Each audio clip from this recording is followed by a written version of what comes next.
It's our 400th episode, and our listeners had questions for Dave and Tony Ann. Episode 400. That's really great. You love it when I refer to us in the third person, too. Yeah, it's kind of unusual, but it's cool. It's better than saying couldn't when I should be saying cannot. You can say couldn't. Couldn't. You can't say I can care less. I could care less. I could not. I couldn't care less. Or I could. I could care less. Or I could not care less. They're the same thing. I don't care if you'd use it. No, it's not proper grammar the way I use it. I know. I have problems with that kind of stuff, but whatever. That's okay. Anyway.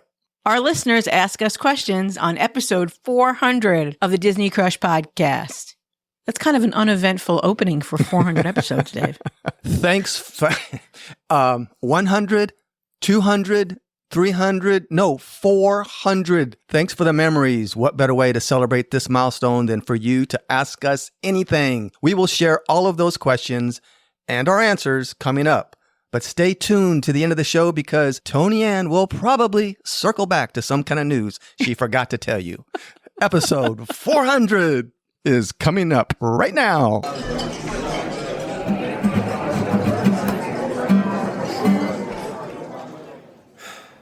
From the Crush Studio in sunny Florida, this is the Disney Crush Podcast. And now your two tempests in a teacup, Dave and Tony Ann. That was great. I actually don't have any news, Dave, because we have so many questions. That's perfect. You know what? It's not about us, Tony Ann. It's about all of you.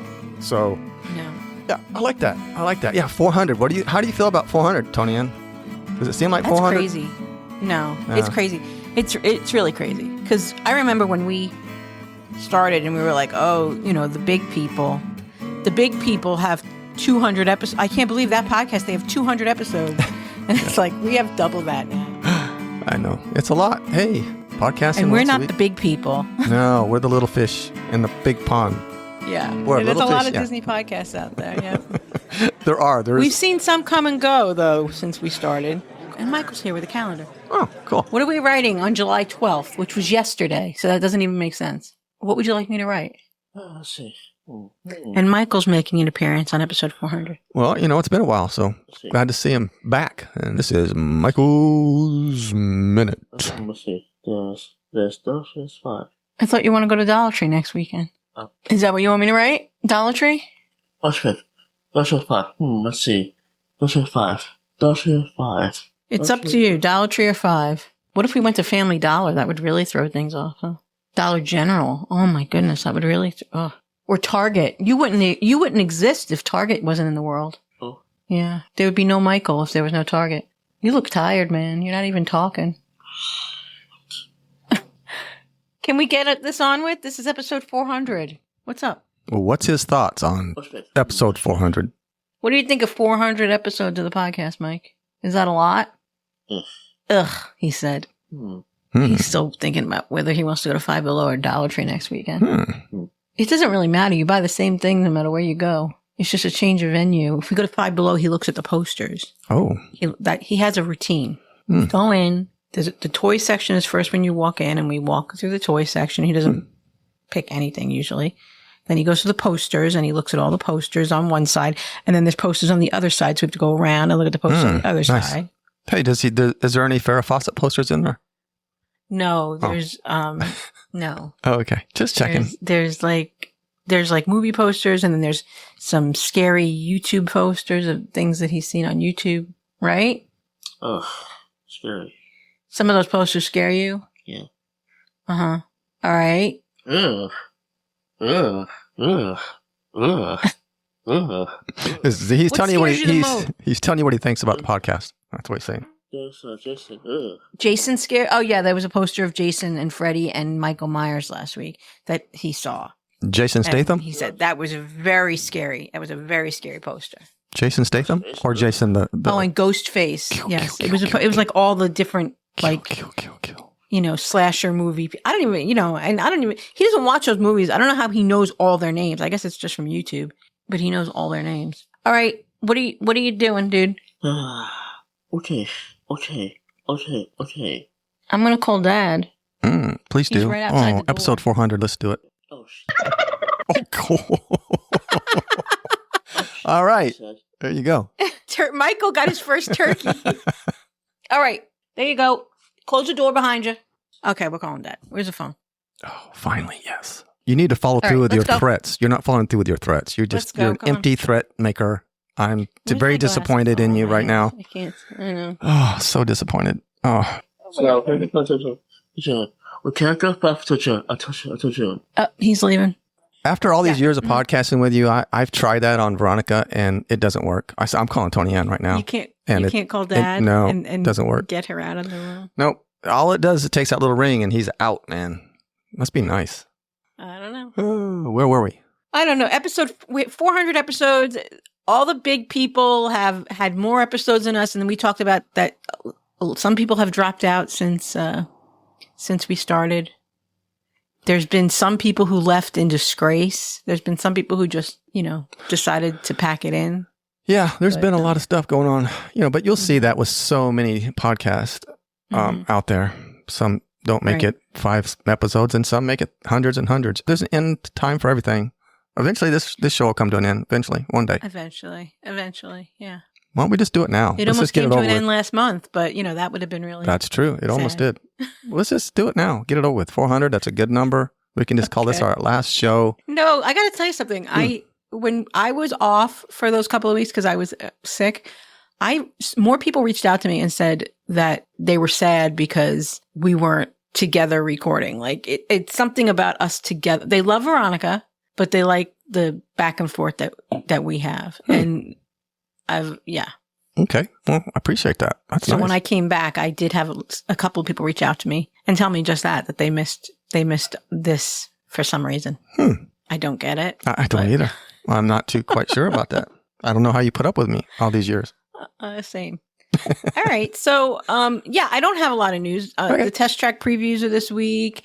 It should be opening by next week. By the time the show comes out, it'll be the next week that it'll open. Starlight, the nighttime parade at Magic Kingdom is opening next week from when the podcast comes out. So, the 20th and the 22nd are those dates. We'll be seeing all the preview videos coming in soon. I know Scott from Mickey Fowl rode Test Track already, and he put a video out there, I think, or some pictures.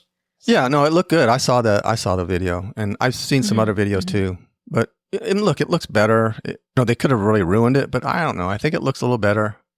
It's different. We've seen a lot of stuff come and go since we started doing the podcast. Like I remember, I think the first new thing we did together was the Pandora preview. I think that was the first thing we did together as the Disney Crush. And we've seen things close, and we're going to talk about that a little bit tonight too, I think. Tonight, we're recording at 10 o'clock in the morning. I'm saying tonight we're going to talk about this. Shh, don't say that. Just, I'm just used to us recording at night. I know. Hey, we can only record when we can. I want to thank Marianne again for coming on last week. We got a lot of really good feedback from her visit. A lot of people really enjoyed hearing from her. Yeah, she's all right. I think when I wind up going back to Tennessee in the hospital, you can ask Marianne to fill in for me. You mean your bed and breakfast that you were staying at? Yeah, my bed and breakfast in Tennessee. That the bills are coming in now. I got a nice bill yesterday. Oh, sweet. So yeah. All right. Do you want to just get started? Yeah, why not? I mean, sounds good to me.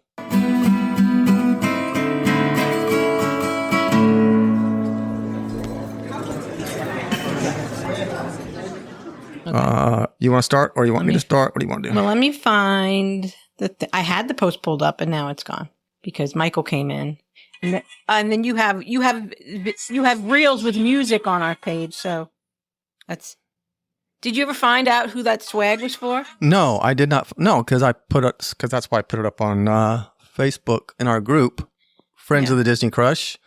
And if you comment, I'll give you a number, and then sometime next week we'll just pick a random number, and I'm going to give it away. And then if somebody you're not telling what's in that box. No, absolutely not. And then if somebody actually does come forward and say, no, that I think I was supposed to get something I never did, then I'll make another one. But until then, It's been a week or so, and no one's claimed it. So I thought, well, I might as well send it out. It's already boxed up. It's ready to go. Right? I went before we left for Tennessee. Rich and I were like, we had cleaned out our closets completely. We pulled everything out, and I had some boxes that I still needed to go through. You ever have like boxes you have company coming over and you put stuff in a box and then you put it away so that like, Oh, yeah. I had a couple of those boxes in my closet that I never went through. So that was what I was planning to do when I came home from Tennessee. Well, when I came home from Chicago, which was where I was actually planning on going. And then I wound up getting sick and I hadn't done it yet. So I've been doing that this week and I found a bunch of swag in one of those boxes too. I found pens and stickers and magnets and I still have some hot sauce. And I think, Dan Austin said something about he wants a Disney Crush mug. I think we do need to look at getting some more mugs. I don't know if you want to do the same mugs or you want to do a different design so that people that already have the old mug maybe would like a new one. Yeah, well, I think we could do that. We could, I think that's a great gift anyway. I mean, a coffee mug always is good. Deirdre, our friend Deirdre, she loves those mugs. She has 2 of them somehow. I don't know how she got 2 of them. Well, because she's I'm a little my favorite suspicious listener. of how she got 2 of them. Favorite listeners get more stuff. I don't even have one anymore because mine got broken. Then I went to our in-laws. This is a while back. Yeah. And I went to get a cup. And I opened the cabinet and there was 2 Disney Crush mugs in there. I'm like, wait a minute. I don't even have one. No, I do have one. No, I don't have one either. And how did she get 2? Maybe we gave one to Mr. Z and one to her. I don't know. I have one. It's a one-of-a-kind mug that I had made maybe 2 Christmases ago. I did a prototype because I wanted to do a mug in the history of the Disney Crush. We might even get to this.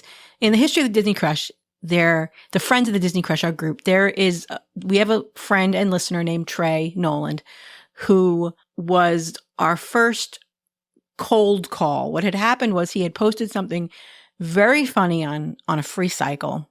Some of our friends had seen it and said, this guy is really funny. We should see if he wants to be our friend. We should invite him to be our friend. And I was like, I'll do it. I'm crazy. I'll do it. And I had written him a note. I private messaged him, you don't know me. This is what we're about. If we sound like your kind of people, come join the Friends of the Disney Crush. I can find it if you'd like me to read it, and maybe we'll end the show with that. But the saying that I said to him, in the verbiage, I had put on a coffee mug, and I was going to get him one if it came out good. I was going to get it for him for Christmas one year, and it came out not so great. I don't like the way the font looks. It's really kind of hard to read. So I wound up not doing it, but I did get one just so I could see what it looked like. So I still have that mug, but that's the only Disney Crush mug I have. It's a one of a kind Trey Nolan prototype that he didn't even know about until right now. If he's listening, he's probably not listening, but. Well, next time you go to the in-laws, just grab one of the cups out of there. They don't need 2. Okay, and you grab the other one. You grab one, I'll grab one. And okay. They probably won't even notice. So anyway, yeah. All right. So let's look at the listener questions we got. I have to choose all comments. Yeah. Tom Ellison's trying to be funny here. He's got the Monty Python Holy Grail question of what is the airspeed velocity of an unladen swallow? I don't think that was the kind of question we were looking for. No, but it was interesting, and I love Monty Python. So hey, thank you for that. Was it an African swallow or a European swallow, Dave? I don't know. Tom, the airspeed velocity of an unladen European, this is the European swallow, is approximately 11 meters per second or 24 miles per hour, according to the Keene University. This is a reference to the movie Monty Python and the Holy Grail, where the question was posed. So there you go. 24 miles an hour. See, we're smart here at the Disney Crush. Google thinks of everything. Yeah. Okay. Andy Hoffman says, why is Deirdre Watts your favorite listener? And I had to think about that for a while because I consider all of you our favorite listeners, but everything just kind of happens in this group. Everything from little jokes to inside jokes to sayings, things just take a life. They seem to take a life of their own on. And that's kind of where, Deirdre, I think, falls in there. Yeah. So I can't really put my finger on it. Oh, I'm sorry. Hang on, Tony. Sorry. I'll hang on a second.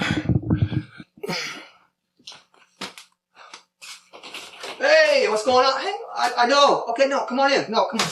No, it's good to see you. Come on in. Yeah, come on in. No, your sister wife, she's in the back. Yeah, if you'll just, yeah, I'm podcasting with Tony and we'll be done in a little bit. No, just go visit. All right. Yeah, we'll see you in a little bit. Okay. Okay. Can you believe Deirdre just came? Oh. Yeah. Sounds. She came all the way from her cabin in Washington. Oh yeah, she's going to stay with us for a while, and her sister wife. Oh, good. Yeah. She hates Florida in the summer, but she'll do it for you. Yeah. I'll edit this all out, so don't worry about it. I'm good. Yeah, we've made a lot of really great friends over the years, and Deirdre's one of them, of course. But she's special. She's a very, very dear friend to both of us. Andy Hoffman. He also Andy Hoffman. He's another one of my favorite listeners. Oh, wait a minute. We've already talked about him. We're talking about him now. Oh, okay. Yeah. He posed another question. Favorite memory from the show. Do you have a favorite memory from the show, Tony? Oh, that's a hard one, isn't it? Because there's so many. Yeah. I know that there were certain shows where after we were done recording them, I knew we had done something special. I think the 5-on-5s that we were doing, we need to get back to that. Those are really difficult. I have to say those podcasts are hard because we have to get 5 people to coordinate their schedules and find a night or day where 5 people can record at the same time. And then you have to hope that everybody has good internet and good sound quality and no screaming children in the background. It's really, you got to get it just right. And that speaks to your amazing editing skills, but because sometimes there are episodes where we're done recording and I'm like, I don't know how he's going to do that because the person we interviewed, their internet was terrible. They were breaking up the whole time. And Michael's in the background screaming again. And, you have made it something special. And I don't want to call out particular episodes because those people, I don't want them to feel bad that they sounded like doo-doo. Michael's howling. But we've had episodes like that where I didn't think you were going to be able to make anything out of it. And then I listen a couple of days later and I'm like, wow, I can't believe he did that. There's a lot of those, but the 5-on-5s were really great because we got to know our listeners a little bit better and we need to maybe we can do 3-on-3. Yeah. Maybe that's easier than 5-on-5. You know, but I think my funniest, my favorite moment when we were doing a 5-on-5 was Dan Robinson. Over the years, we got to know that certain things with our interviewees are detrimental. And one of the things is the gaming microphones or the microphones like the receptionists wear, the headphone with the microphone that comes around to the front of your face, because it picks up your breathing and it's like it's like interviewing Darth Vader. And so we had gotten to the point with our 5-on-5s where we were telling people specifically, if you want to come on 5-on-5, you need to have headphones but we do not want the headphones with that microphone that comes around to the front of your face. And Dan Robinson, we didn't know him very well, came on the show and he shows up on the screen and he's got this gigantic sock thing in front of his face that looks like a microphone. And we didn't know him that well. I didn't want to say anything. You didn't want to say anything. And, he's like, this microphone, these headphones are okay, right? And we're like, yeah. And then it was a big joke. He did. Yeah, it wasn't. He was messing with us. It wasn't actually his headphones. So yeah, that was fun. I'll never forget that. How about a favorite moment from a listener meetup, Tony Ann? A favorite moment from a listener meetup? Yeah, Jen Pulliam. Jen Pulliam is a dear friend of ours that I did not know existed. We did a fireworks party at G3 in 2022, and Mandy and I were in charge of that party. And so we had put out the word, if you want to come, reach out to Tony Ann and she'll get you signed up. And so I got this person, Jen Pulliam, who sent me money and said, I want to come to the fireworks party. And I'm like, oh, okay. And it was a Geekin meetup, Geekin on Walt Disney World, our friend Kurt. It was his meetup and I was just helping out. So I thought, well, she's a Geekin listener and I don't know who she is, but there's a lot of geeks. Maybe I don't know. The first night of G3 that year, she came up to me all shy and she's like, "Are you Tony Ann?" It's really funny to think of Jen Pulliam being shy, but she really was in that moment. And I was like, "Yeah," and she's like, "Oh, I'm Jen Pulliam." And I was like, "Oh, we didn't know who you were." And she told me that she had been listening, that she had been going through a tough time in her life at that moment, and that we had really helped. And she was a gift that I didn't know I needed. She's a friend that has become very dear to me.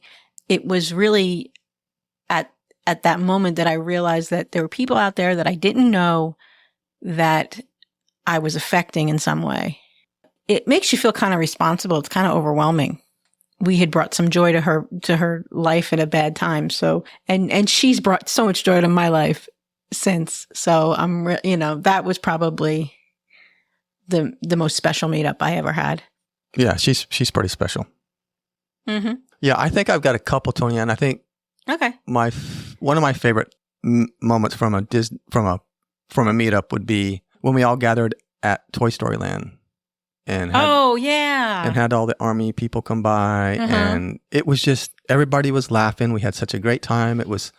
They were marching by, and then they came over and started getting into our photos with us. Yeah, and right. The Green Army men. It just became just a really cool moment. And I think at that moment, I was like, wow, it was really cool. This is special. And then the other one was, you don't know how you affect people when you're podcasting sometimes. Mm-hmm. And this was at a geek meet and a long, long time ago. And I have a little social anxiety, and I was kind of on the outskirts, kind of watching everybody. And I saw Margita come walking up by herself, and there was a lot of people there already. And I'm thinking, I wonder why she's kind of lagging behind. So I kind of started walking towards her and gave her a big hug and told her how happy I was to see her. And then come to find out, she later said that it was one of the better moments of the meetup for her was when I walked out and met her, because she too has a little bit of social anxiety, and that really helped her. Yeah. And you have no idea how you're affecting people. You didn't say what your favorite memory from the show was, Dave. One of my favorite memories from the show would probably be when we first were able to record with Kevin Curtis Allen, because he just became this bigger than life person to me. And Kevin Curtis Allen 3 times. I see another thing that just kind of we started doing, and it's kind of stuck. And we had T-shirts made, the whole thing. Anyway, it was just great. Finally talking to him and recording with him. Such a great guy and great personality. So I think that was one of my favorite moments from the show. If people don't know, in the early days of the Disney Crush, if they don't know why we say Kevin Curtis Allen, Kevin Curtis Allen, Kevin Curtis Allen, in the early days of the Crush, when we were still getting kinks out, we would sometimes have technical difficulties. One of us would forget to hit record, or the show wouldn't record, or the sound quality would be terrible. And we found that in the early days, Kevin was really one of the few people that was like talking to us, like he would send us feedback and stuff. We had a couple of really OG listeners that we knew were out there. And so we would mention him on the show. We found that whenever we had a problem, a technical difficulty, it was an episode where we hadn't mentioned his name. So we started saying his name 3 times, like kind of like to get the bad juju out of the room. We would say his name 3 times. And that became a whole thing. And like you said, there was a T-shirt that we had. It's actually still on TeePublic if you want one. I was wearing that shirt though when I hit the emergency room in Tennessee. I was wearing my Kevin Curtis Allen shirt and bike shorts and compression socks because we were in the car. I didn't think I was going to see anybody. So I was dressed crazy because I just wanted to be comfortable, and I had compression socks on because I didn't want to get blood clots in my legs because we were driving for hours. So yeah, that was a really good look when I hit the hospital, wearing my Kevin Curtis Allen shirt, my bike shorts, and my compression socks. And they were rainbow compression socks. Well, that having that shirt on should have protected you in some way. Should have kept the bad juju away. It didn't. It didn't. No. I think it's lost its touch. Yeah. And the reason why we kept doing it all the time was because it actually did work. Every time we said it We never had a problem. And then it was like, it's one of those things where you feel like if you don't do it, you're going to have problems. So, yeah. Athletes have those things where they don't change their socks and stuff like that. Yeah. So, Kevin Curtis Allen, Kevin Curtis Allen, Kevin Curtis Allen. That's right. The next two questions are kind of the same question. Gary, I'm going to read them both because Gary Fernando, who is a new friend of ours, who we need to have on the show soon, he said, if you were given the keys to a bulldozer and could take out one attraction or ride, what's getting the axe? And then he had and Rick Forbes had a follow-up question, what's the one ride or attraction you would bring back? And then Luke Barnett said, what is one ride you would bring back and what would you take away to put in its place? So those three questions all kind of go together. Mm-hmm. So they're asking, what ride would you remove? What ride would you bring back to go in its place? We're going to take those three questions and combine them. Okay. I have a feeling I know what ride you want to take out. Well, yeah, okay. It's a small world. Yeah, I'll take it out. Okay, and only because if you know my Disney story, we lived very, very close to Disneyland. I mean, I could almost ride my bicycle there. And if you haven't seen the movie, The Florida Project, check it out. Not that I lived where they lived, but it just related to that so much. Yeah, small world. When I went to it for the very first time, I think I was 11, 12-ish, maybe somewhere in there, 10, 11, 12-ish. To me, it was just creepy. The music, the dolls, and it never left me. Friends were going, family wanted to go. Oh, it was just painful. But I think I would bulldoze that one out. And I'm going to preference that by saying, Luke, from the Disload podcast, I'm going to say Alien Encounters. I would replace it with Alien Encounters. You would take out creepy and you'd put in creepy and scary. Yeah, absolutely. Because look, follow my logic here. If that whole area back there were Small World, it's a bottleneck and it's just too small. So I would bulldoze that, put in Alien Encounters. That would go more kind of I don't know, weirdness. And then you got Haunted Mansion right there. So I'd take that bathroom out because it gets so crowded with all the strollers and the moms and everybody and dads taking the kids. Take that, just bulldoze out that whole area and just make it one big Alien Encounter area. Did you see, and it's going to happen before the show comes out, the day the show comes out, or maybe the day after the show comes out, they're adding, when the Shermans wrote the song, It's a Small World, when the Sherman brothers wrote it, there was another verse at the end that didn't make it to the ride, and they're going to be adding it to the ride on July 17th, so the day after this podcast comes out. Did you see that? Well, yeah, because I got an email the other day, and the Imagineers contacted me and said, Dave, we know you don't like it. We've heard it on your podcast, so we're gonna jazz it up a little bit. And we're gonna put a little extra something. They did it for you. Yep, they're gonna put a little extra something in there for me. Hanover made it happen, and we'll see. Maybe I'll start liking it. I won't want to bulldoze it. The verse is, Mother Earth unites us in heart and mind, and the love we give makes us humankind. Through the vast, wondrous land, when we stand hand in hand, it's a small world after all. It's actually a really nice sentiment, but I don't know that it's going to make you like the ride any better. No, the hair on my arms didn't stand up or anything, but I don't understand why they cut that in the first place, but okay. Yeah, I don't know. I don't know. I mean, do you think long enough ride? What's that? And they play it over and over again, so it's not like they were lacking time. Do you think it's even possible that they would never get rid of that ride? I mean, I don't think he said that nothing stays the same and change, but I think there's a couple that never will, ever. Nothing's sacred, but I think that ride is pretty sacred. I mean, in Disneyland, they've added IP to it, and I wouldn't be surprised if someday they do that here. Mm-hmm. Yeah, it needs to do something. It needs a refurb. To judge it up, you know. Mm-hmm. But yeah, I know. You want to bring back Alien Encounter? Yeah, I do. I think it would be good. We need something to jazz up that whole area. And that's another thing. Small World, the whole front of Small World and Disney World is just so bland. Like in Disneyland, it's really nice. It's very big and it's kind of cool looking. And then you get inside and you're like, ugh.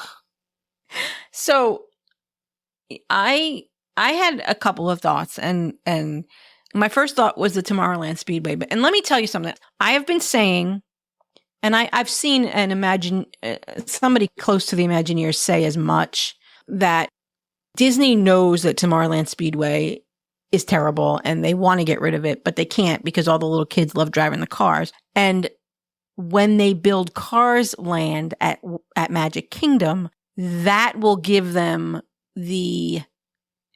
it'll make it okay when they take Tomorrowland Speedway out. And that is part of the thought process. I'm bringing the Cars franchise to Magic Kingdom, is then they will be able to remove the Tomorrowland Speedway. And I believe that with all my heart, that a few years after, maybe not even a few years after, maybe soon after Cars Land opens, they will announce that they're going to get rid of the Tomorrowland Speedway. That is a huge piece of real estate in the middle of the park that they can do something with. I don't know what they're going to do with it, but I think Tomorrowland Speedway is on its last legs. But that's not my answer to the question. My answer to the question is Mission Space. I want them to take up Mission Space. I want them to bring Horizons back right where it was originally in the 1980s. Horizons was an amazing ride. It was a dark ride. It was an omni-mover. It's something that Epcot really could use. It was cool. It was, at the end, you got to kind of choose your own adventure, what landscape you wanted to go to in the future, if you wanted to go to the desert. It was just a really cool ride. And I will never understand replacing it with Mission Space. Because you've always talked about bulldozing Dino Well, they are Land. doing that already. So what am I going to do? I know. I said years ago, which just shows that Disney is listening to us, to bulldoze Dino Land and bring Indiana Jones to us. And that's exactly what they're doing. So I can't help but think Josh is listening. Absolutely. Yeah, we should start charging fees for this. We should go back and find when that episode was, because it was long, long ago that I said that. Way, way back there. Mm-hmm. It'd be hard trying to find that, trying to ferret that out. Ooh. We could probably search it. Oh. When you Google, what was that term? Unfinished business or something? And we're like the number 28 podcast that comes out if you search Apple Podcasts for, it was some weird. Oh yeah, I can't remember now. Yeah. It was a phrase, and it was like, why are we very so random. high in the... Yeah. It's a very random phrase too, of all things. It was something really random. It just shows you the algorithm and how weird things are. Yeah. All right. What's the next question, Dave? Kevin Curtis Allen wants to go on a road trip. So, hey, if he can get that van over here across the pond and he can come with us, wait till hurricane season when we have to pack up and go. Then we'll... Oh, yeah, that'll be fun. And then we can just kind of go together. You can experience a hurricane and we'll have a trip. He wants to go on a little expedition, a road trip with the RVs. Okay, with the bus and his RV and your RV. He wants us all to get together in caravan somewhere. Okay. Well, we'll swing by Arizona and pick up Mandy because Kevin loves Mandy. Mm-hmm. And yeah, that sounds fun. MinnieMouseMama.com. Yeah. I'm saying, once, I know that one of our family members is working on building a campground. When we have our family campground, Kevin can come and he can hang out with the Zarconis. I don't think he could handle hanging out with the Zarconis. No, we're professional. I think that would be a lot for him and Deborah. We're professional campers. We know how to do it. Not just that, but just first of all, yeah. Mm-hmm. Yeah, that's what I mean. Yeah, there's going to be a curfew, but since we are in charge of the RV park, we can, just ignore that quiet time and not have the rangers come by and tell us to quiet down. No, yeah. No. This question's for you, Dave, because Noreen Van Doren wants to know, how many hours a week does it take to edit each week's show, and which show are you most proud of? So that question is mostly for you, because it doesn't take me very long to edit each show. No, it's almost 0.0. Yeah. You just show up, look pretty, and that's all you got to do. And then you're done. I will answer the question about what shows are we most proud of. For me, when the parks closed because of the pandemic, we kind of didn't know what to do, but we leaned in and we were able to keep this show going with no parks, no park news. We actually, at that time, were doing 2 shows a week because we were doing a live stream every Tuesday night. We were doing a video format live stream. So we were having to come up with 2 ideas every week at that time. And we were doing it. We kept it going. And that's probably the thing I'm most proud of. And sometimes I miss those live streams, but they were a lot of work because I would have photos. We would do some games sometimes. And those were good because I would be able to share. We would talk about stuff and I'd be able to put up pictures to show you what I was talking about. Maybe that's something we could do again in the future, but it really did help foster the community, the sense of community. And the Facebook group, the Friends of the Disney Crush, really helped us foster that sense of community during the pandemic. Here comes Michael. What's a frog? What's a frog? A shamrock. A shamrock? A shamrock is not a birthday present. A shamrock is not a birthday present. Okay. I never thought of giving anyone a shamrock as a birthday present. No, so I have to agree with him on that one. Yeah. Once and for all. What a weird thing to say. Once and for all. Once and for all. A basket is not Valentine. No, you don't get baskets for Valentine's. When do you get baskets? Easter. What do you get for Valentine's Day? What do you get for Valentine's Day? Once and for all. Once and for all. A basket is not a Valentine. I know a basket is not a Valentine. All right. Thank you. Close the door. That was very interesting. The Friends of the Disney Crush group during COVID, during the pandemic, something, I've talked about this before. At the beginning, they told us they were closing the parks for 2 weeks. That was what they originally said. Flatten the curve, 2 weeks. So I got it in my head that while the parks were closed, we were going to do a photo post every day. So post a picture of your favorite park, post a picture of your favorite ride, post a picture of your favorite snack. And I had to come up with 14 topics. That was no big deal. For your favorite resort, your favorite quick service, and then we got on to months and months of park closure. And we continued up until the very end to do a picture a day. We got to know each other a lot better. Here comes Mike again. So get out. So get out. Yes. That's him talking about Easter too. Oh, well, he forgot one. Christmas. We got Christmas in there yet? He's on a thing about Easter. That's Jesus Christ Superstar he's quoting right now. He's saying, get out. His favorite, yeah. What's the problem? Shamrock is... No, a shamrock is not a birthday present. I know, Michael. And an Easter basket is not a Valentine present. I get it. Candy for Valentine's Day, right? Yeah. Okay. He's gone again. But as I was saying, we were able to keep that picture post a day going. And through that, we got to know a lot of our listeners better. I remember people that were posting every single day. I know Heidi was one of the people that we got to know a lot better during that time. Alyssa. There were a couple of people that were posting pretty much every day. And it was really cool. That was something I was really proud of. A lot of you all... That was your sentiment about that whole thing, was that time period that kind of helped you through the period, but it really helped us too, honestly. Oh, absolutely. Do you want to answer Noreen's initial question though? Prepping for the show, I don't know about Tony Ann, but it just depends on the topic. It could be anywhere from, 30 minutes to 3 hours of research and doing stuff and kind of figuring things out, to some of the times where we have a show and it's just, we have no idea what we're going to talk about.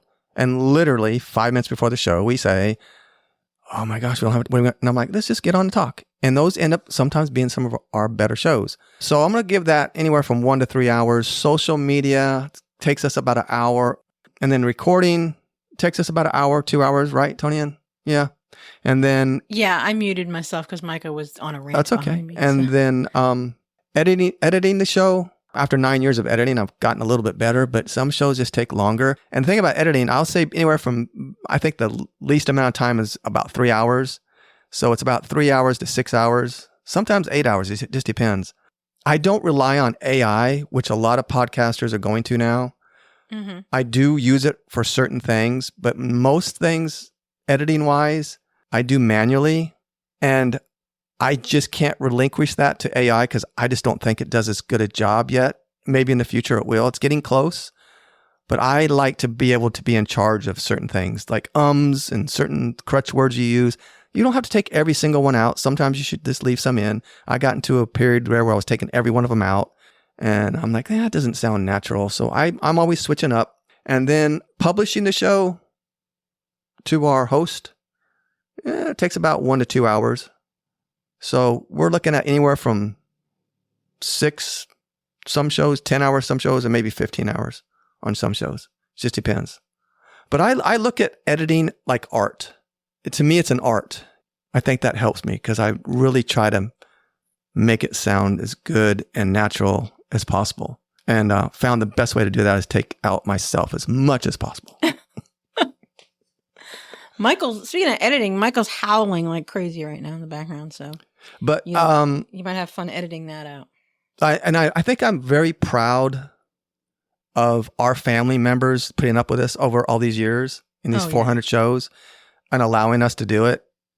I got to thank, everybody, Zane, who does the intro and outro music. At 15 years old, this kid made some music for us, and he helped me with the computer and the tech side of it because he's really good at that. And Veronica, same thing, helped me with, she's very good on techie stuff with the computer. And Rich, Michael. Oh, yes. Rich is so helpful. Well, he helps sometimes. Yeah, I mean, you do have to call him most of the time to get him to get on.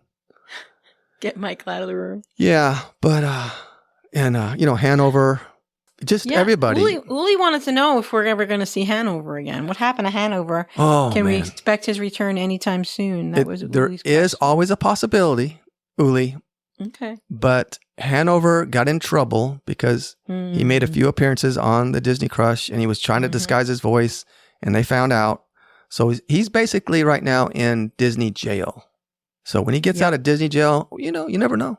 Never know. So, you hear that there's a rumor that now Josh may be getting Iger's job. I don't know how I feel about that. We'll still have to see what Hanover thinks of that. But yeah, maybe if Josh takes over Hanover, we'll get out of Disney jail. Okay. Well, hey, I think they're good friends. So yeah. Mm-hmm. We have another question for us, Tony Ann. Holly Fitch. Holly says, if you could go back in time, what advice would you give yourselves as brand new podcasters? I go back in time. We waited a long time to kick off. We talked about it, and it took us a while to actually jump in feet first. We had the name, The Disney Crush. We had some idea, but actually just getting out and doing it took us a while. But I do tell new podcasters not to be afraid to reach out to other podcasters that already are established and try to appear on that show, get your name out there. I think that really helped us to reach out to other podcasters. Very early on, we had some dear friends who helped us, gave us advice. It helped build our audience, I'm not going to lie, because we put ourselves out there and some of their listeners became our listeners, which was great. And I always say in podcasting, there's 24 hours in a day. There's 7 days in a week. I feel like you can listen to more than one Disney podcast. You can listen to more than one Disney podcast in a day. So I never felt any sense of competition with other podcasters. There are some people that do, they feel threatened, but luckily we've surrounded ourselves with friends that don't. So yeah, in the beginning, we did build our audience sometimes by appearing on other podcasts, and there's nothing wrong with that. And eventually word got out, and eventually we got our own listeners. And that's one of the moments when I knew we made it, was when somebody told us that they listen to us first before they listen to some bigger podcasts. Every once in a while, we'll get a listener who knows us, who never heard of Geekin' on Walt Disney World. And I like to tease Kurt about that whenever I get a listener who listened to us first, and I send them to Kurt. I love doing that. What advice would you give a new podcaster? The list is long after 9 years of podcasting, Tony. Mm-hmm. As an editor, my editing side's coming out now. I would say probably do 10 shows minimum. I mean, from start to finish, everything, and then delete them. And then start your first show, your very first show that you're going to publish. We didn't do that, and you can tell. No, they're out there. If you want to find episodes 1 through 10, they're not pretty. No, but that's our journey. And I could go back, and I've thought about this too, since I can do it. I could go back to every one of those shows and clean them up, and because my voice was much lower than yours, and they weren't equalized, and I hadn't learned yet how to equalize everything. And I think that... Yeah, shout out to Chad Pennycoff, because he really helped us in the beginning with our sound. Yeah, just so many friends came together, or so many other podcasters came and gave us advice and helped us along the way. So we appreciate it. And I have to say that there's been times where I've gotten a phone call from friends who said they want to start a podcast, and and we've helped them out. We were doing other stuff. We were doing little guest spots on other podcasts, and we were doing little 90-second pieces and things like that when we first started out. So her follow-up question was, what definitive moment did you know you had something special with this podcast? I think it probably goes back to COVID again, because the community was so incredible. That moment with Jen Pulliam again, because I realized that there were people going through hard times in their lives that were getting hope and enjoyment from what we were doing. And then, of course, we talk about TDC 2023, which was our first meetup that was specifically for the Disney Crush. And we went to Dapper Day, and we all wore orange. And when you and I walked into Epcot, into World Showcase, and saw a sea of orange before us, all these people had come from all over the country for us. I mean, they had come for the camaraderie of the friendships they had made over the years through our group, but they went out and bought orange outfits. And some of them were even bedazzled. Some of them were bedazzled. Yeah, seeing Bubba with his bedazzled Disney Crush, that was something. Yeah. Yeah, when did you know you had something special, Dave? That was one of the defining moments. And then some of it goes way back to 2017 when we first started this whole thing. Mm-hmm. You really don't think you're going to have anybody listening. And it's weird when we had the group, and then Anna Saez and some of the Adam St. Pierre, Tom Ellison were some of the very first listeners. Uh-huh. And when they started talking to us online on social media, it was really weird. It was like, wow, they really listen. They actually went through the whole episode. So those are the moments when you realize somebody's actually listening. Yeah. Yeah, we have like a group of OG listeners that are out there that I'll never forget what they did for us in the beginning. So remember when Bryson Bond wrote the theme song, The Disney Crush, Disney Crush? Mm-hmm. I still play that from time to time.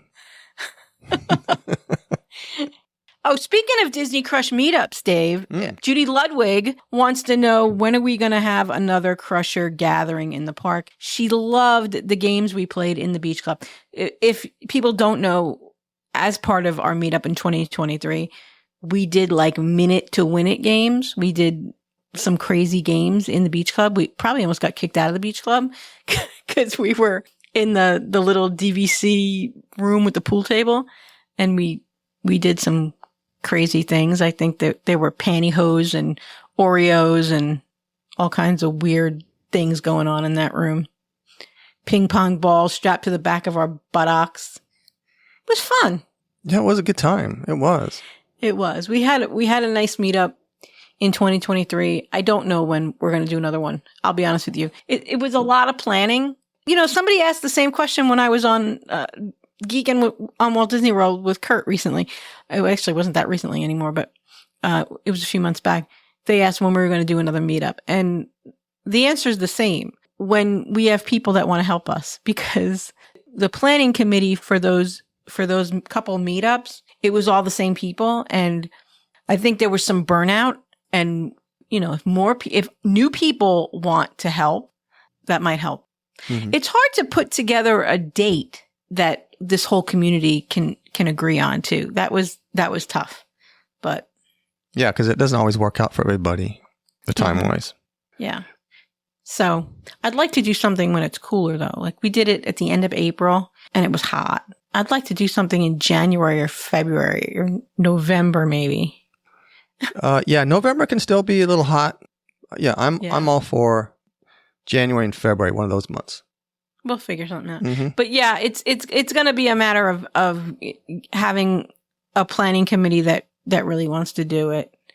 Because I know after G3 2019, which there wasn't much planning to that. But then 2021, 2022, 2023, we had TDC. And then at the end of 2023, we had another G3. It was a lot. It was 4 meetups back to back. And it was the same 5 people doing most of the work. And I think those 5 people would like maybe 5 other people to do some work. So it's hard. But it's also hard because the 5 of us are control freaks and it's hard to relinquish some of that too. So, yeah. It was just, we need some new blood to come in and help us.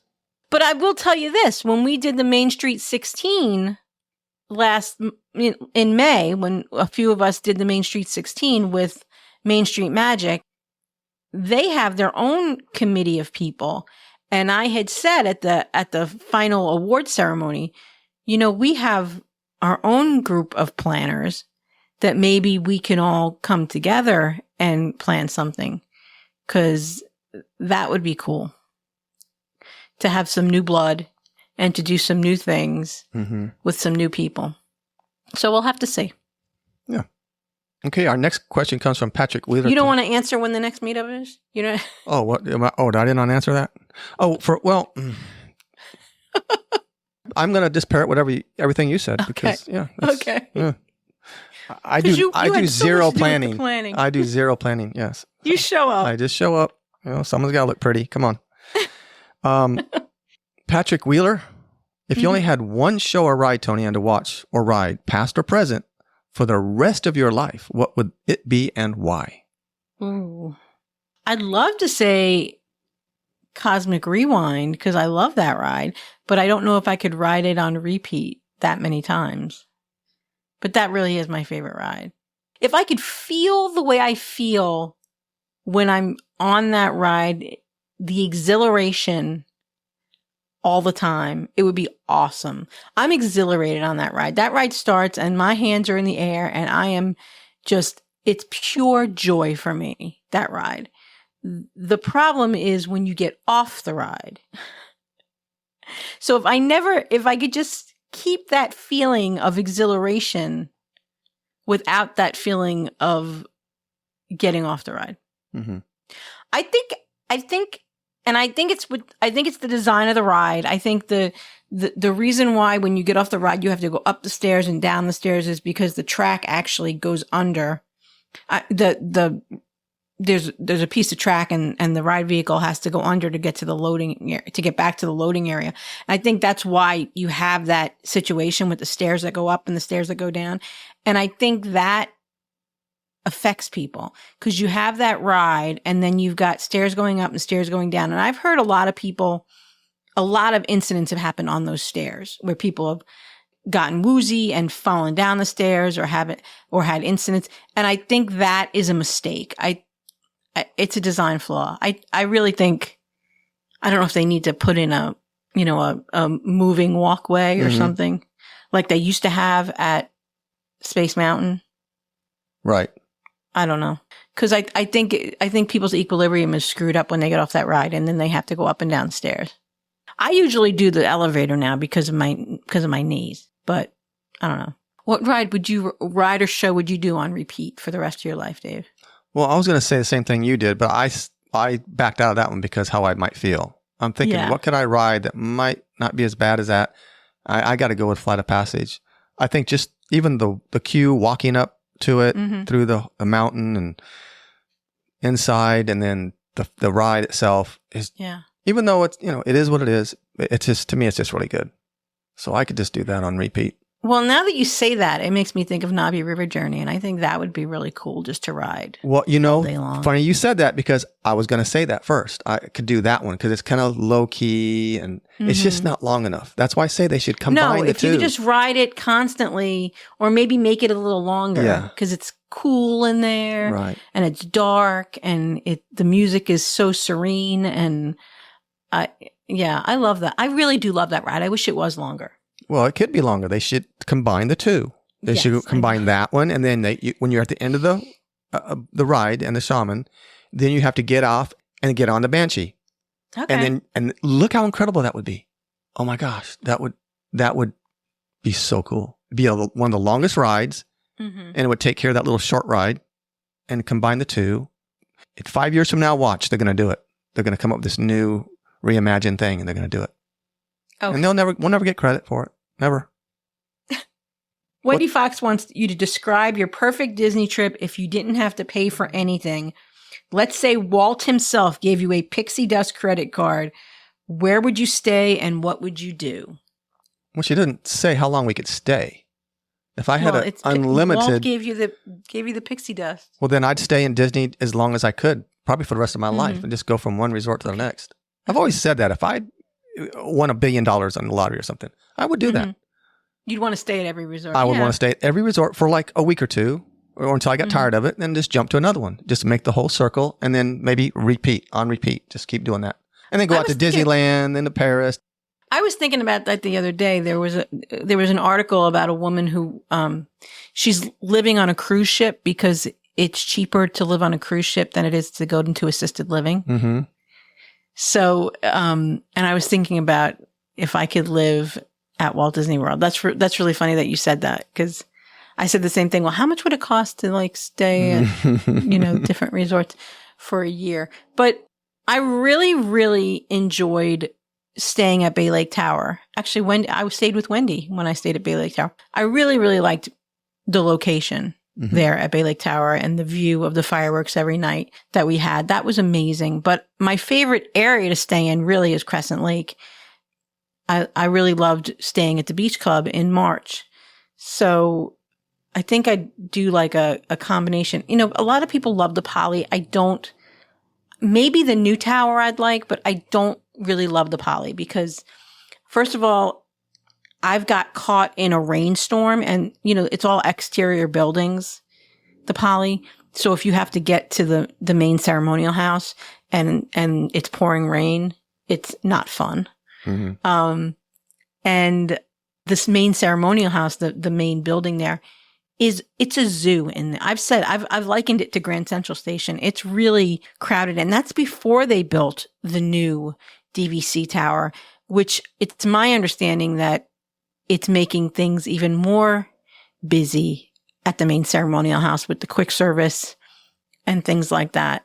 A lot of people love the Poly, but it's just not my favorite. Although if somebody wanted to put me up in one of those bungalows for a little while, I might like that. But no, I really think Bay Lake Tower and Beach Club.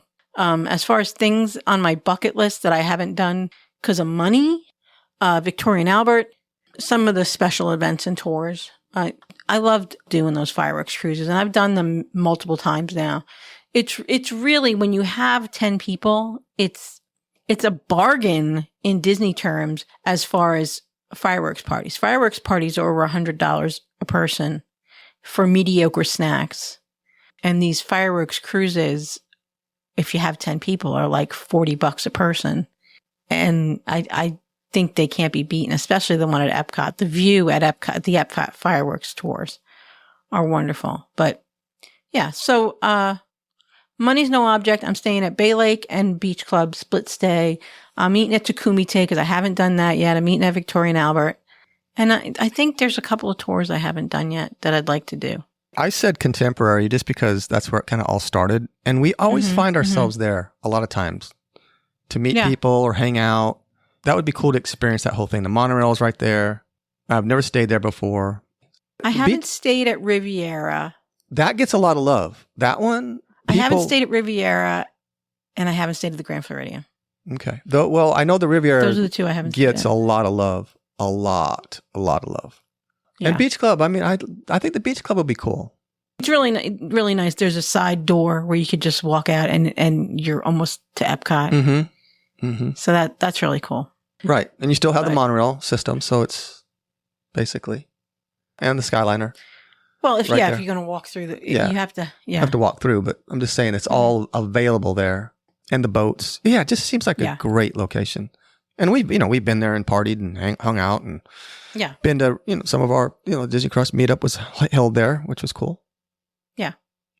I haven't stayed at the Swan Reserve, the Grand Floridian, or Riviera. Those are the 3 resorts I haven't stayed at. I didn't realize the number was that low. So really the Grand Floridian and the Riviera. So anybody going soon, I'll stay there with you. Wow, how to put yourself. We're going to be staying at the new cabins in October when Mandy comes. You'll have to come over and hang out. Rich will be there. Absolutely not. Deirdre Watts, she wants to know what your favorite and my favorite resort is, and do you have one on your bucket list where you haven't stayed yet? Also, when are we going to Universal together?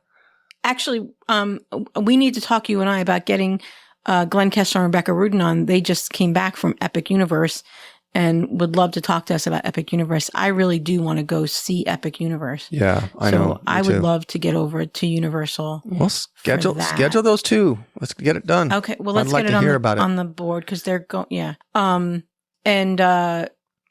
if I haven't stayed at Riviera or Grand Floridian, I think the next one.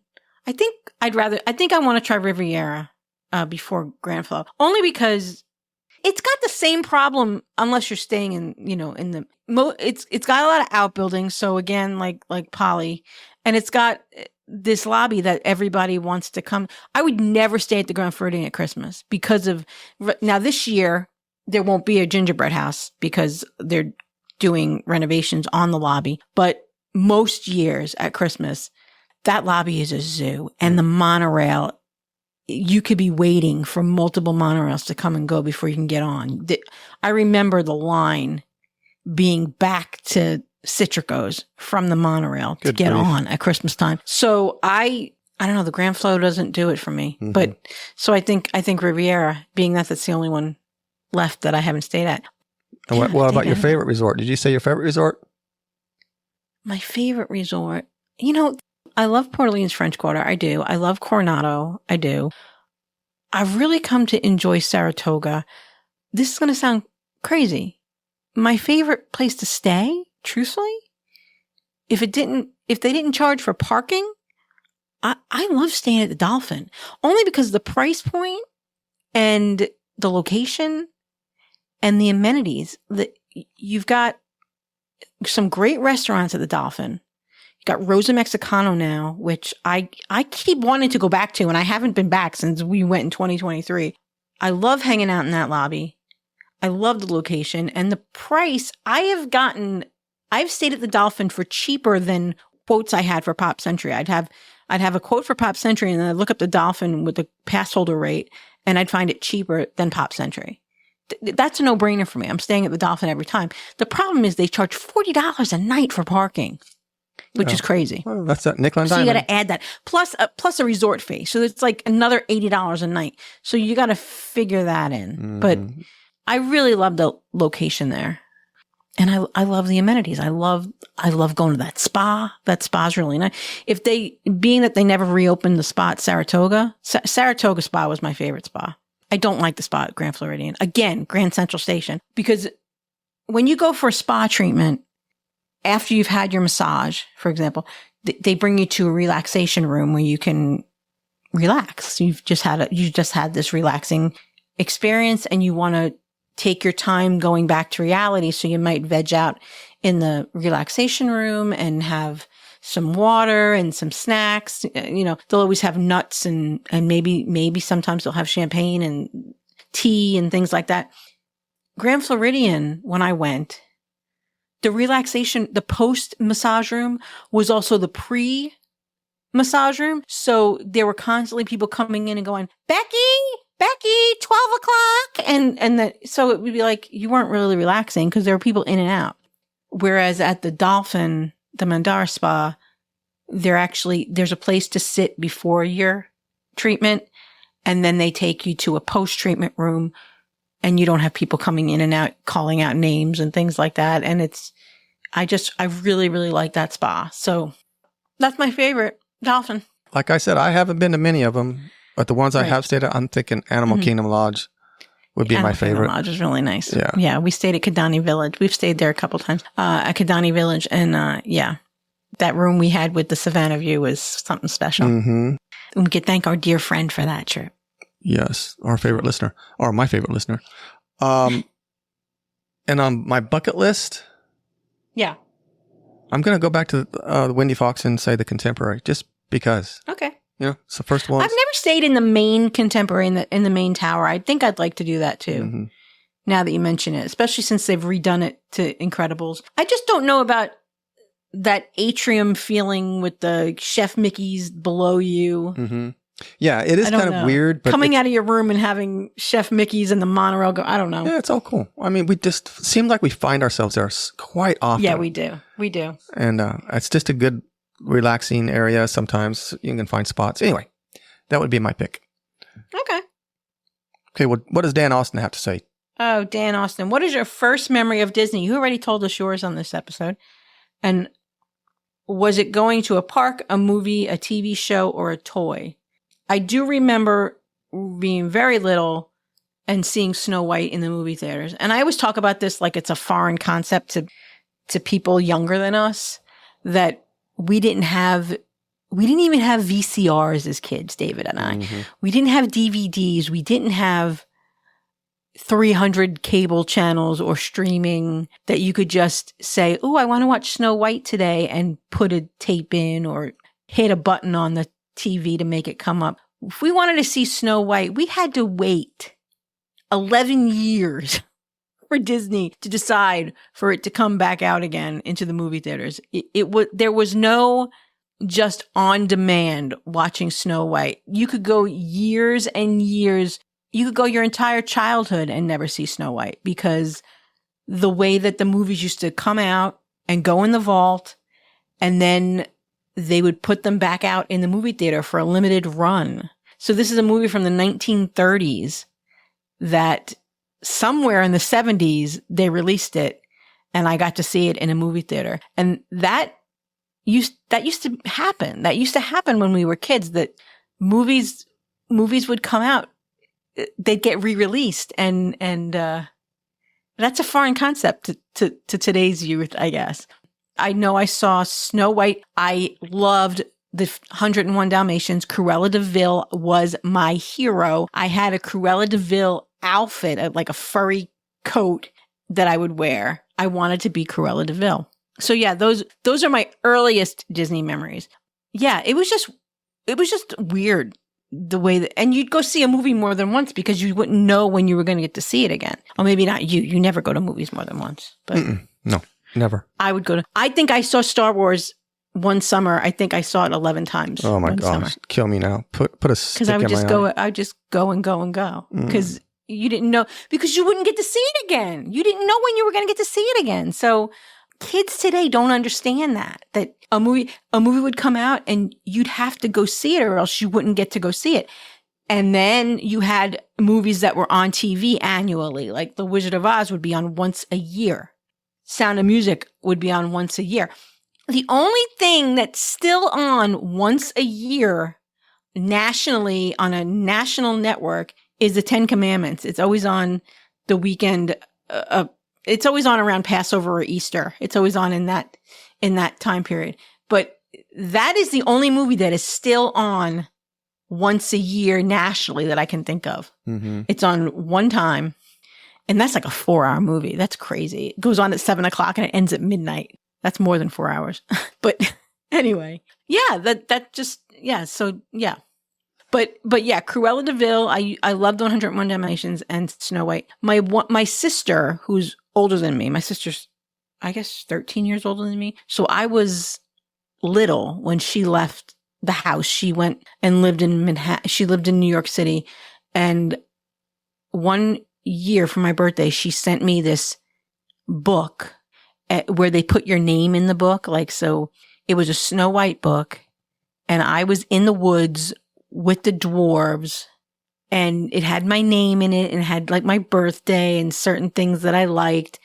And I remember I was terrified of it because I would never go off in the woods by myself. It did not get the response she hoped for. She thought I was going to love it, and it scared the bejesus out of me that I was in the woods with the 7 dwarves.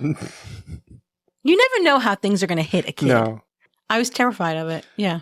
My first trip to Disney was 1981. We went, we drove the car from Long Island, New York to Orlando. We stayed at La Quinta on International Drive. We went to SeaWorld for one day. We went to Magic Kingdom. All that existed in 81 was Magic Kingdom. Went to Magic Kingdom for 2 days. At that time, the Diamond Horseshoe Review had a nightly show. It was kind of similar to Hoop-de-Doo, but it was not a dinner show, and you couldn't make reservations back then. You had to make a beeline for signups to sign up to see the Diamond Horseshoe that night. I remember my mother, we ran to the wherever it was, I guess maybe at the Diamond Horseshoe. You signed up. It was sponsored by Del Monte at the time. We signed up. We got to go to the show that night. I remember that. I remember the next trip back, Epcot was open. And I remember at that time, you still couldn't make advance reservations. You'd have to go to this computer monitor where somebody would come on the screen and talk to you and make your dining reservations for Epcot that night. It was very futuristic. You got to look at somebody on the computer screen and have like a video conference and make reservations. And now we do that we're doing it right now. You're looking at me while I talk, but it was so futuristic. That was another early memory of Disney. But yeah, that trip was really funny. Marianne last week was talking about staying with family. On that same trip in 1981, we went to Tampa. We went to Busch Gardens. We stayed at my Uncle Johnny's house in Spring Hill, Florida. And my father took me to see the Wiki-Wachi mermaids that I had seen advertised on TV at that time when I was a kid. I wanted to go to see the Wiki-Wachi mermaids. And my father took me to see the Wiki-Wachi mermaids.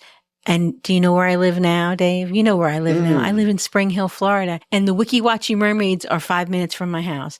It's just coincidental that we wound up in Spring Hill because my parents we didn't come here because my mother had an uncle here. We came here because my father had friends that lived here. Interesting. Years and years later. So it was just coincidental.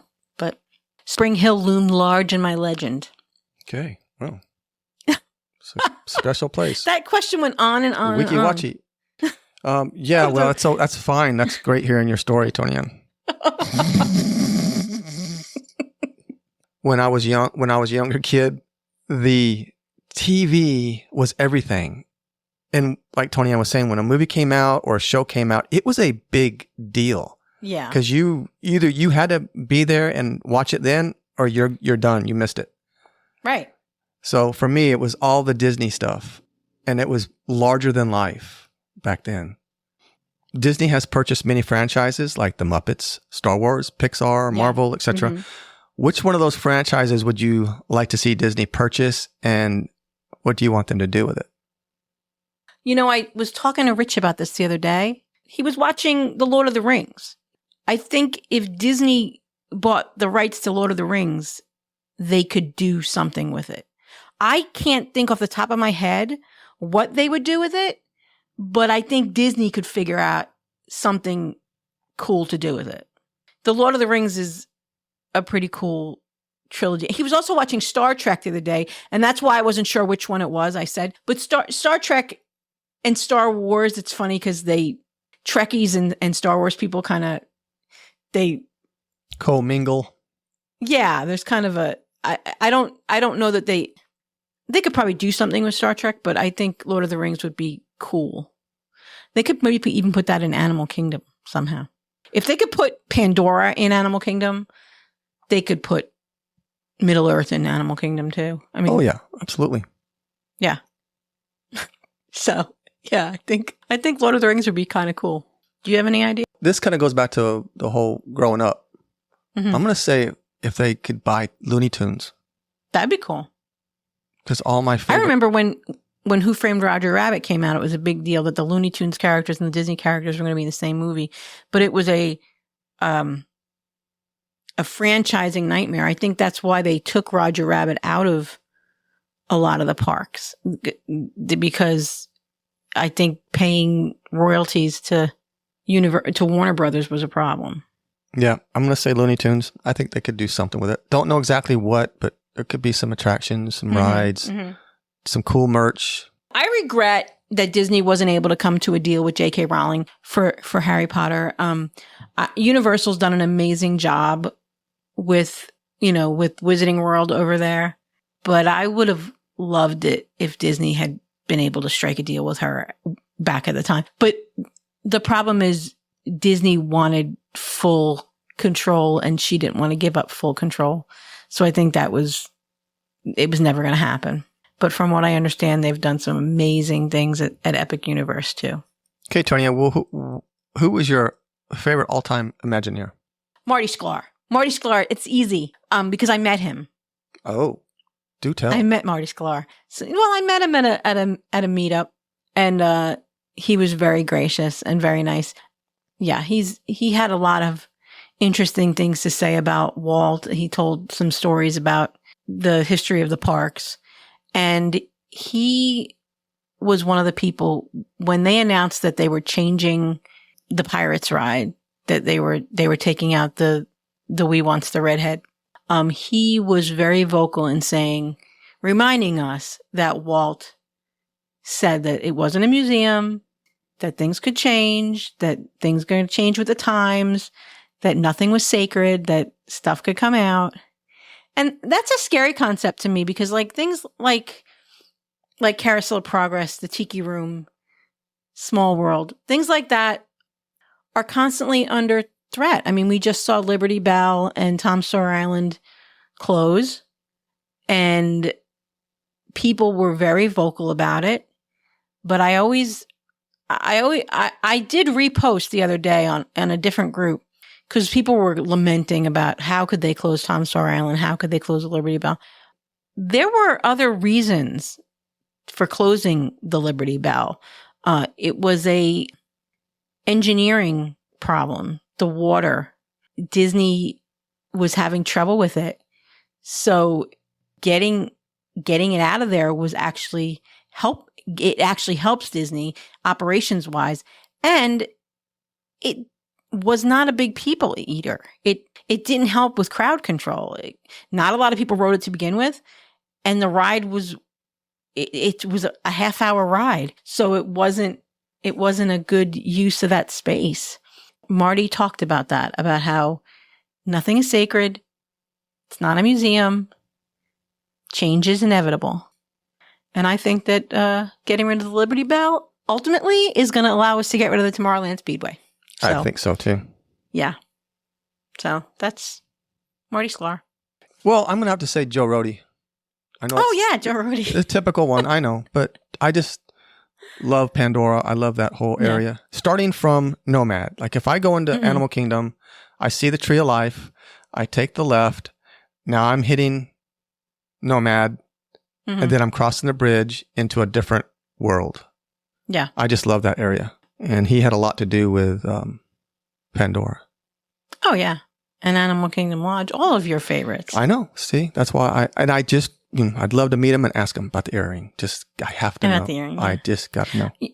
Honorable mention for me would have to go to Bob Gurr because Bob Gurr created the Omnimover system and a lot of ride vehicles. He was the ride vehicle guy. And that Omnimover system has come to be used in so many different ways at Disney. We have a lot to thank him for. He was actually one of my picks. Pandora was the winner, so I had to go with Joe. Oh, Joe. If you could change one thing currently, Dan Austin still wants to know more stuff. He wants to know if you could change one thing currently about the Disney experience, what would it be, Tony Ann? I really wish they'd get working on that weather dome.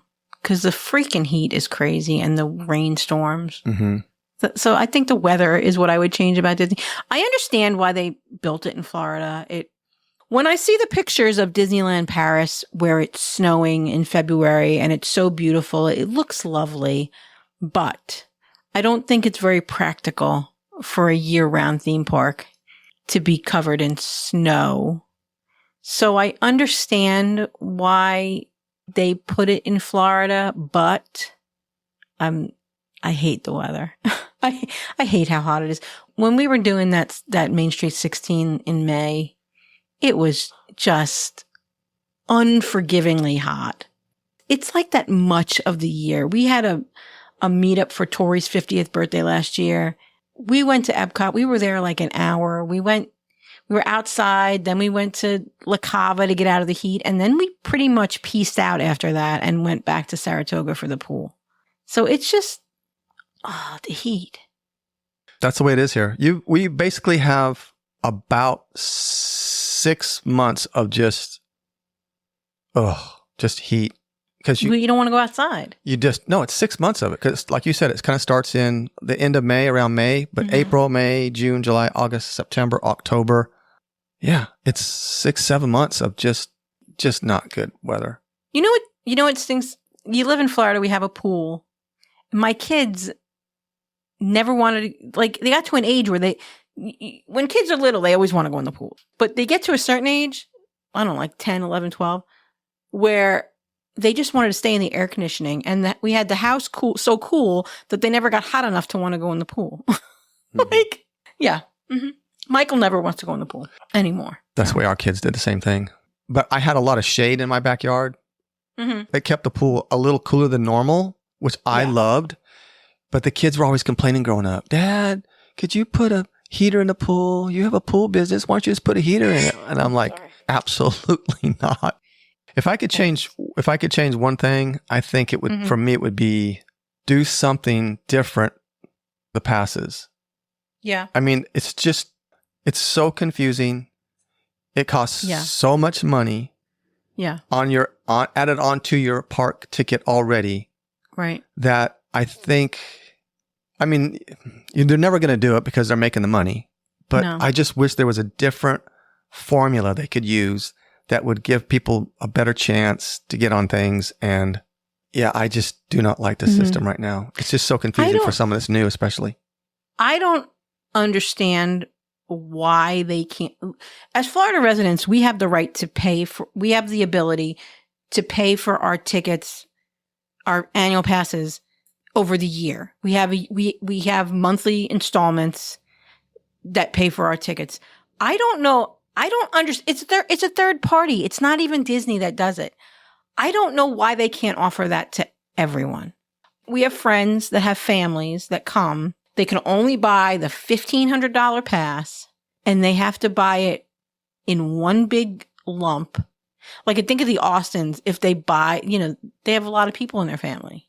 That's a lot of money to lay out at once. Mm-hmm. And, I mean, if they did monthly installments for their family, it would be a car payment every month. But it's a lot of money to lay out in one chunk like that. So I don't know. I don't know why they can't do that for everyone, why they only do that for Florida residents.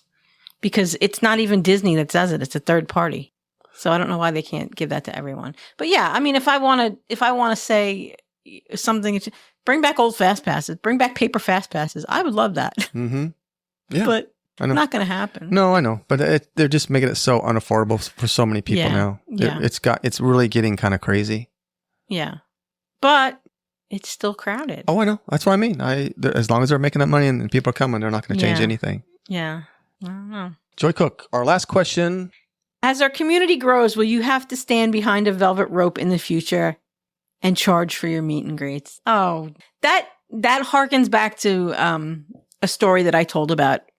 In the past, I used to go to meet and greets for another podcast, a very famous podcast. One of the ones that had to crawl away in disgrace, as a matter of fact, that we alluded to earlier. I went to meetups, and the host, first of all, they charge for the meetups, yes, which that's okay. If you're having a meetup and you're renting out Toy Story Land or Pandora or Galaxy's Edge, that's understandable that you have to charge for that. I don't begrudge them charging for that. If we had our Fireworks party. We had to charge for that. We couldn't crack that whole nut. There was a velvet rope, and the people from the podcast, the celebrities, they're not really celebrities. The podcast hosts were on one side of the velvet rope and the listeners were on the other side of the velvet rope. And it was very uncomfortable feeling like you couldn't even go up to them and say hello or thank them for what they did or tell them, that you really enjoyed the show. No, we're not putting up a velvet rope. I'm not putting up a velvet rope. I love it when people come up to me in the parks and tell me that they listen, they enjoy the show. I've had some of the best friends in my life because of this show. If I had a velvet rope up, I wouldn't have those people in my life today. If you want to reach out to us, email us, the friends of the no. Email us at thedisneycrush@gmail.com.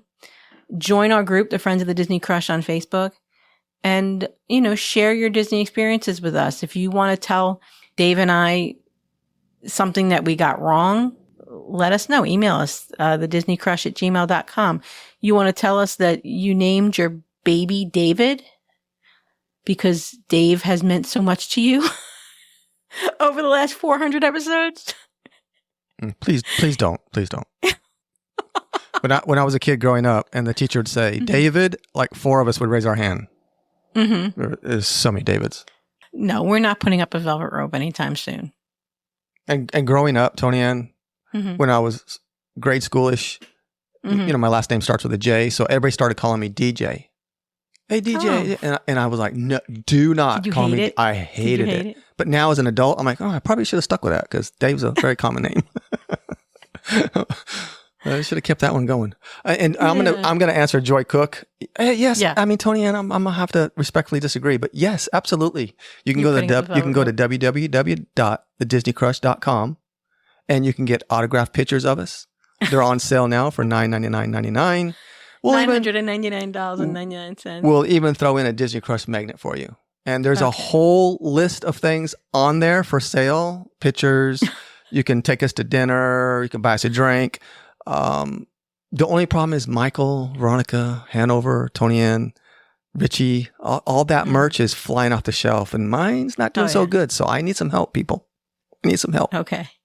I think the number one thing that I got out of 400 episodes was an amazing group of friends, people that, I'm thankful for every day. And if you're a listener and I know that sometimes it feels intimidating to reach out. We talk about the same people a lot because they've been around for a long time and they're in our life every day.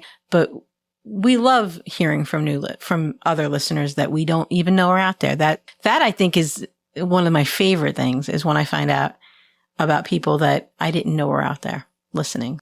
If you want to come on the show or if you're shy and you don't want to come on the show, that's fine too. But we love knowing that you're out there. We love having fresh voices on the show. Having Marianne last week was really nice. So we'd love to have some other new voices join us in the future. We have a couple that we're working on. If you're out there and you'd love to come on the show and let us know your opinion, maybe you disagree with us. Maybe you love Ohana. Maybe you want to ride Small World all day long. Maybe we should do a show like that, Tony, and we should turn it around on us and say, what do you disagree with Dave and Tony Ann about? There you go. That's a good one. That's a good show. Yep. I have friends who would tell me that Homecoming is the greatest restaurant at Disney Springs. Right. And I would disagree with them.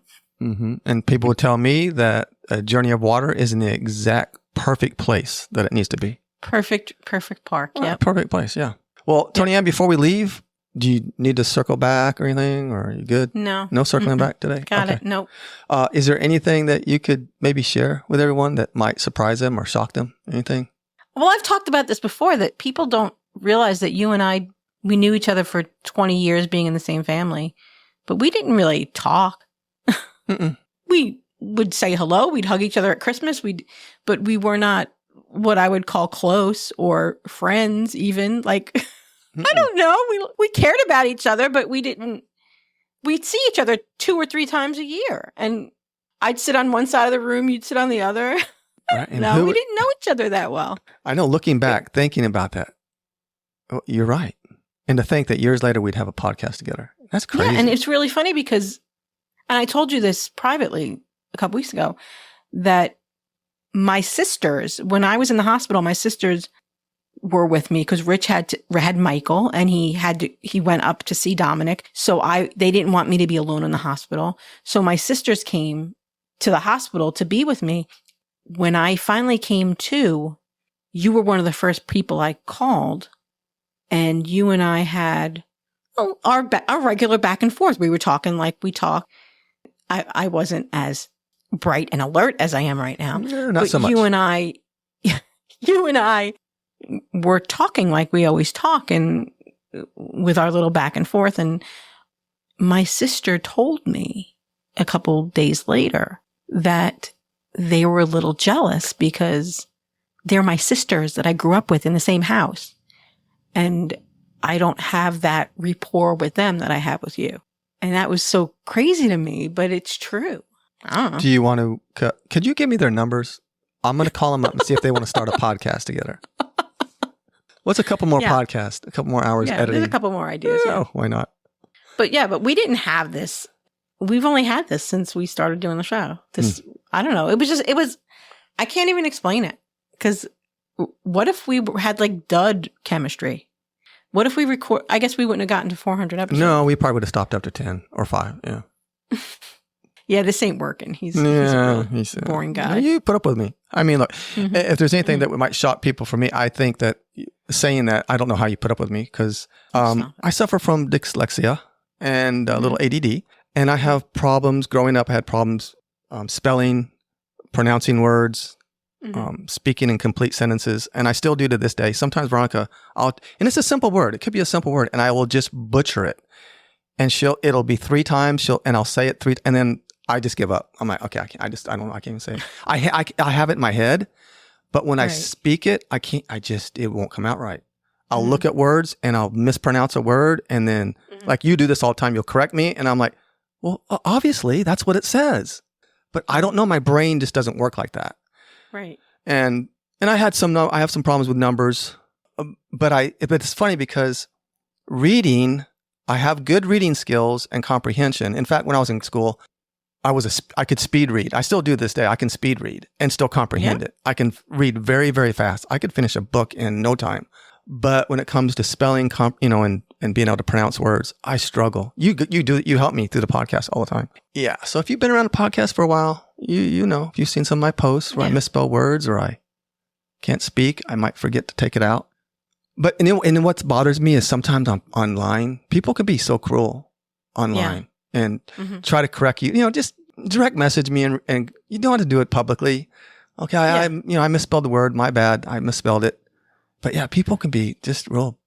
Usually, I make a lot of typos when I'm. I mean, I really, because I get an idea in my head and I'll type out a post on Facebook or a text, and I do make a lot of typos because I think one thing and then I change my mind about what I'm going to say, but I don't go back and fix. Like I'll get one stream of thought and then I'll go, no, I don't want to say that. I want to say this, and then I don't fix the words sometimes, and I go back and read it. I'm like, oh my God. But yeah. That's why I'm a note taker, because I have to write things down sometimes. It's really funny because when I used to be a podcast listener before I was a podcast host, I would yell. I'd be like, "You idiot! You said Hollywood Studios when you meant this. When you're talking about Disney Springs." Every once in a while, something like that will get out. Like when you edit, you won't hear that I made a mistake like that. And I think it's just human nature that you're talking and you mean one thing and you say something else. And there was, I remember that one sticks to my head because it was one of the first ones where I called Disney Springs Hollywood Studios, or the other way around. And it went out, and I was like, oh, maybe I should be less of a jerk to other podcasts, because I think that's just human nature where you know what you meant, but you say the wrong thing. And so that happens sometimes. Yeah, and your editor and the editor didn't catch it. Sometimes I get going in the conversation and I just don't hear it. And sometimes you don't know what I meant. Right. Like I know what I meant, but you might have thought I meant Disney Springs. And here's the weird here's the weird thing about that too is sometimes when stuff like that does happen, it causes me a little bit of conflict because I'm like, if I take that out, then I have to take out the first 3 or 4 minutes before that. Right. And then after that, basically scratch that whole thing. But I can't because we build up to it right before that. So what do I do? But who knows what happened when I was editing, why I did it, why I left it in. Maybe I just didn't catch it. That's possible too. Right. But you know, things like that do happen where you just, you know what you meant, but you say the wrong thing. Mm-hmm. And so I'm a little bit more forgiving of other podcasts when I hear that because, oh, okay. Yeah. You know, they know what they mean. They know that Rise of the Resistance is at Hollywood Studios and not at Disney Springs. Mm-hmm. They know that. Don't yell at them. Yeah, it was just a mistake. We all make mistakes. Yeah, I have a little problem speaking and writing and spelling words, and I stick a lot of Davidisms in there. Let's call that a Davidism. Okay, we love it. It's all just a Davidism. All right, Dave. Are we doing 400 more? I mean, that's a lot more. Well, 401 is next week, so that's a big milestone. So we'll celebrate then too.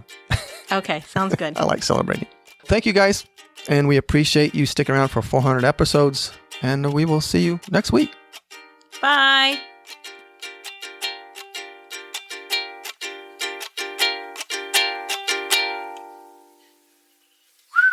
think that's it.